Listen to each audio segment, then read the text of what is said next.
दुनिया की सबसे ज्यादा आबादी भारत में रहती है। दुनिया का हर छठा शख्स भारतीय है। लेकिन दुनिया के सबसे अमीर शख्स एलन मस्क भारत की आबादी घटने पर चिंता जता रहे हैं और इसकी वजह है प्रजनन दर। भारत में एक दशक में पहली बार प्रजनन दर रिप्लेसमेंट लेवल से नीचे आ गई है। दिल्ली जैसे शहर में फर्टिलिटी रेट कई यूरोपीय देशों से भी कम हो गया है, यानी यूरोप से भी कम बच्चे पैदा हो रहे हैं। अब ऐसे में सवाल यह है कि क्या भारत में हम दो हमारे दो की जगह अब हम दो हमारे एक वाला फॉर्मूला चल रहा है? क्या भारत की आबादी भी अब जापान जैसी बूढ़ी होने वाली है? क्या भारत की जनसंख्या चीन से भी तेजी से घट रही है?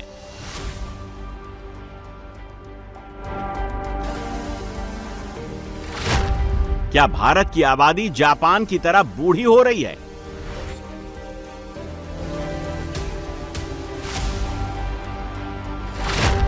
क्या भारत में अब यूरोप से भी कम बच्चे पैदा हो रहे हैं?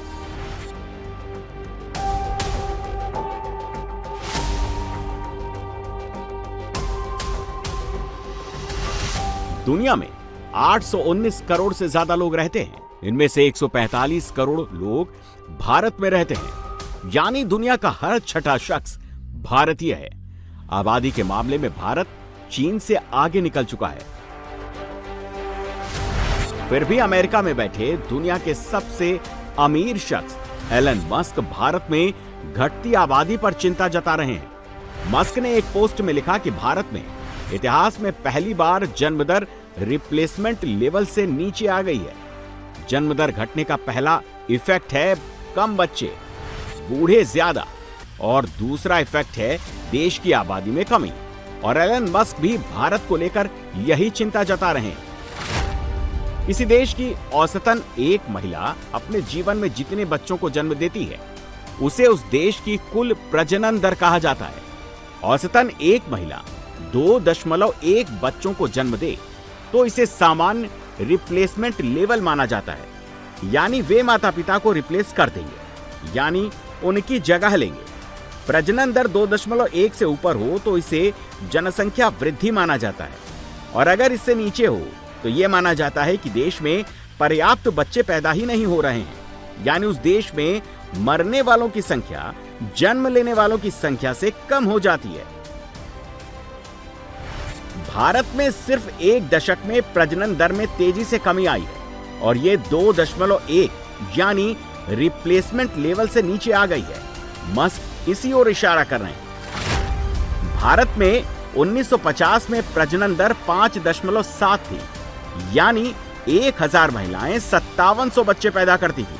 1960 में यह बढ़कर 5.9 हो गई, 1970 में 5.6, 1980 में 4.8, 1990 में 4, 2000 में 3.4, 2010 में 2.6, 2020 में 2.1, 2023 में 2.0, 2024 में प्रजनन दर घटकर 1.9 हो गई है, यानी 1000 महिलाएं अब केवल 1940 बच्चे पैदा कर रही हैं। मस्क सिर्फ हिंदुस्तान की घटती आबादी पर चिंता नहीं जता रहे हैं, बल्कि दिल्ली, केरल और तमिलनाडु जैसे राज्य जहां सबसे ज्यादा पढ़े लिखे लोग रहते हैं, वहां की प्रजनन दर यूरोपीय देशों से भी कम हो गई है और इस पर भी आईना दिखा रहे हैं। दिल्ली और केरल जैसे राज्यों में तो हम दो हमारे एक वाला फॉर्मूला चल रहा है, जिससे ये समस्या तेजी से बढ़ रही है। दिल्ली में प्रजनन दर 1.2 है, जबकि फिनलैंड में 1.3 है। आंध्र प्रदेश में प्रजनन दर 1.4 है, जबकि फ्रांस की 1.68 है। केरल की प्रजनन दर 1.3 है, जबकि ब्रिटेन की 1.48 है। देश में सिर्फ 5 राज्य ऐसे रह गए हैं जहां प्रजनन दर सामान्य से ज्यादा है, यानी इन राज्यों में महिलाएं औसतन 2 बच्चे या ज्यादा पैदा कर रही हैं। इसमें पहले नंबर पर बिहार है, जहां का प्रजनन दर 3.0 है, जबकि दूसरे नंबर पर मेघालय है, जहां पर प्रजनन दर 2.91 है। तीसरे नंबर पर उत्तर प्रदेश है, जहां प्रजनन दर 2.35 है, जबकि चौथे नंबर पर झारखंड है, जहां प्रजनन दर 2.26 है। और 5वें नंबर पर मणिपुर है, जहां प्रजनन दर 2.17 है। आबादी घटने की चिंता कुछ दिन पहले संघ प्रमुख मोहन भागवत जता चुके हैं। कह चुके हैं कि कम से कम 3 बच्चे तो होने ही चाहिए। दुनिया में सब शास्त्र कहते हैं, विज्ञान, कि जन्म दर 3 से कम जिनका होता है वो धीरे धीरे लुप्त हो जाते हैं। तो 3 से ऊपर मेंटेन करना चाहिए। सब देशों में ऐसा होता है, सब समाज ऐसा करते हैं। मैं तो जानवरों का डॉक्टर हूं, उधर ये विषय ही नहीं है, तो मनुष्यों के डॉक्टर मुझे ये बताते हैं। फिर अपने देश की पॉलिसी है, पॉपुलेशन पॉलिसी, वो 2.1 रिकमेंड करती है। अब वो देश का एवरेज 2.1, ये तो ठीक है, लेकिन संतान होती है तो 0.1 संतान कभी होती नहीं। गणित में 2.1 का 2 होता है, लेकिन मनुष्य के जन्म में 2 के बाद 0.1 होता नहीं ना, 3 ही होता है, इसलिए 2.1 मीन्स 3। बाबा बागेश्वर भी घटती आबादी पर चिंता जता चुके हैं। वो तो हिंदुओं से 4 बच्चे पैदा करने की वकालत कर चुके हैं कि घटते हिंदू बढ़ते मजहबी देश को बर्बाद करने की परिस्थिति पर जा रहा। हिंदू को कम से कम 4 बच्चे पैदा करने चाहिए। हमारी शादी नहीं हुई तो हम पर तो अभी लोग कमेंट करेंगे कि बाबा तुम्हारा क्या योगदान है, तो ब्याह हमारा हो जाएगा तो हम भी हिंदुओं की आबादी बढ़ाने में अपना योगदान देंगे। देखा जाए तो प्रजनन दर का सीधा संबंध शिक्षा, सामाजिक आर्थिक स्थिति और स्वास्थ्य सुविधाओं से है। 2015-16 के NFHS 4 के आंकड़ों में दिखता है। कम आय वाले लोगों में प्रजनन दर 3.2 है, वहीं अमीरों में ये 1.5 है। इसी तरह अपर कास्ट की प्रजनन दर 1.9, बैकवर्ड क्लास की 2.2, अनुसूचित जाति की 2.3, अनुसूचित जनजाति की 2.5 और मुस्लिम की 2.6 है। घटती फर्टिलिटी रेट का असर ये होता है कि बुजुर्ग आबादी तेजी से बढ़ती है। 2023 में जारी संयुक्त राष्ट्र की इंडिया एजिंग रिपोर्ट भी इसी ओर इशारा करती है। इस रिपोर्ट में कहा गया कि 2050 तक भारत की आबादी में 20.8% हिस्सेदारी बुजुर्गों की होगी। बुजुर्ग यानी जिनकी उम्र 60 साल या उससे अधिक होगी।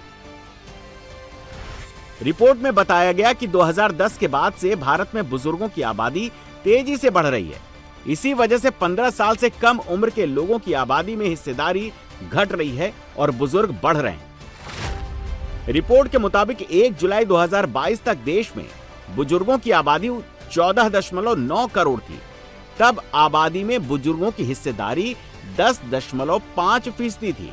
लेकिन 2050 तक भारत में बुजुर्गों की संख्या 34 करोड़ 70 लाख होने का अनुमान है।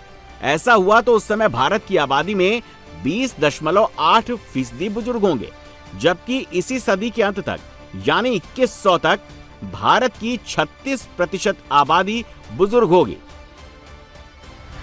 इस रिपोर्ट में अनुमान लगाया गया कि 2022 से 2050 के दौरान भारत की आबादी 18% बढ़ेगी, जबकि बुजुर्गों की आबादी 134% बढ़ने का अनुमान है। वहीं 80 साल से ज्यादा उम्र के लोगों की आबादी 279% तक बढ़ सकती है।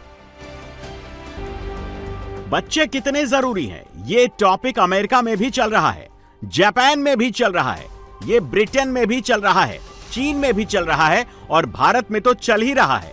अमेरिकी राष्ट्रपति डोनाल्ड ट्रंप भी बच्चों की पॉलिटिक्स कर रहे हैं। जापान में बच्चे घटते जा रहे हैं, बूढ़े बढ़ते जा रहे हैं। वहां 100 साल जीना अब आम बात हो गई।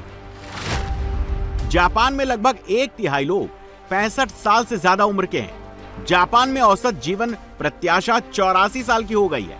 जापान में 100 साल से ज्यादा उम्र के 1 लाख लोग हो गए हैं।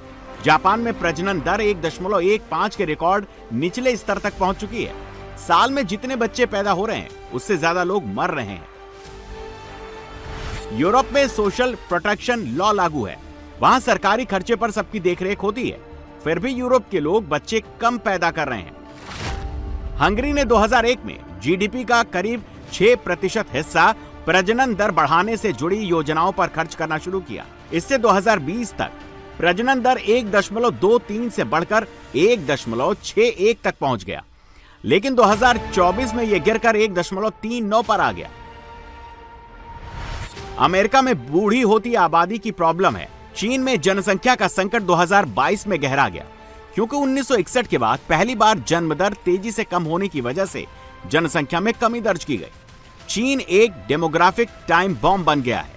यहाँ काम करने वालों की संख्या तेजी से घटती जा रही है और बुजुर्ग ज्यादा होने लगे हैं। चीन ने बुजुर्गों की बढ़ती आबादी से चिंतित होकर साल 2015 में एक बच्चे की नीति बंद कर दी और 2 बच्चे पैदा करने की अनुमति दे दी। अब चीन की सरकार बच्चे पैदा करने के लिए पैसे देती है। चीन की कम्युनिस्ट सरकार ने 1979 में वन चाइल्ड पॉलिसी लागू की थी। 2016 में चीन ने वन चाइल्ड पॉलिसी खत्म कर दी। चीन के लोगों को 2 बच्चे पैदा करने की इजाजत दी गई, लेकिन इससे चीन में जन्म दर नहीं बढ़ी। 2021 में चीन सरकार ने 3 बच्चे पैदा करने की अनुमति दे दी। फिर भी चीन में आबादी घट रही है। प्रति 1000 लोगों पर जन्म दर घटकर 5.63% रह गई है। 2025 में चीन की आबादी 33,90,000 घट गई। जन्म दर घटने का पहला इफेक्ट है बच्चे कम, बूढ़े ज्यादा। दूसरा इफेक्ट है देश की आबादी में कमी। अमेरिका और यूरोप से लेकर जापान और चीन तक इसका हल ढूंढ रहे हैं। आंध्र प्रदेश में भी बच्चे पैदा करने के लिए मुख्यमंत्री चंद्रबाबू नायडू नई स्कीम लेकर आए हैं। आंध्र में दूसरा बच्चा पैदा करने पर 25,000, तीसरा बच्चा होने पर 30,000 और चौथा बच्चा हुआ तो 40,000 रुपए मिलेंगे। आंध्र सरकार के फैसले के पीछे सबसे मुख्य वजह राज्य का गिरता हुआ टोटल फर्टिलिटी रेट है। आधिकारिक आंकड़े के मुताबिक आंध्र प्रदेश का TFR इस समय घटकर करीब 1.4 पर पहुंच गया है। आबादी को स्थिर रखने के लिए रिप्लेसमेंट लेवल TRF का 2.1 होना जरूरी माना जाता है। इसका मतलब है कि राज्य में आबादी अब तेजी से घटने की कगार पर है। साल 2011 में आंध्र प्रदेश में 14 साल से कम उम्र के बच्चों की आबादी 25% थी।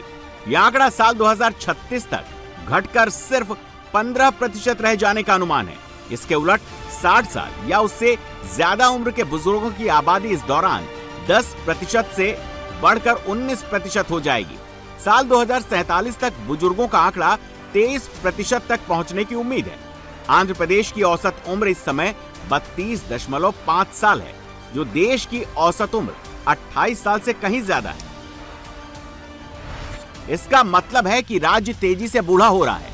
अगर यही ट्रेंड जारी रहा तो साल 2040 के बाद राज्य के पास काम करने वाले युवाओं की भारी कमी हो जाएगी।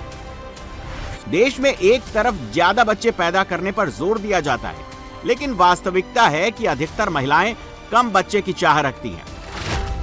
NFHS 5 के मुताबिक ज्यादातर भारतीय महिलाएं एक बच्चा ही चाहती हैं। इस समय देश में फर्टिलिटी रेट 1.9 है, जबकि महिलाएं 1.6 चाहती हैं। सर्वे के मुताबिक जिनके 2 बच्चे हैं उनमें से 86% पुरुष और महिलाएं अब तीसरा बच्चा नहीं चाहते।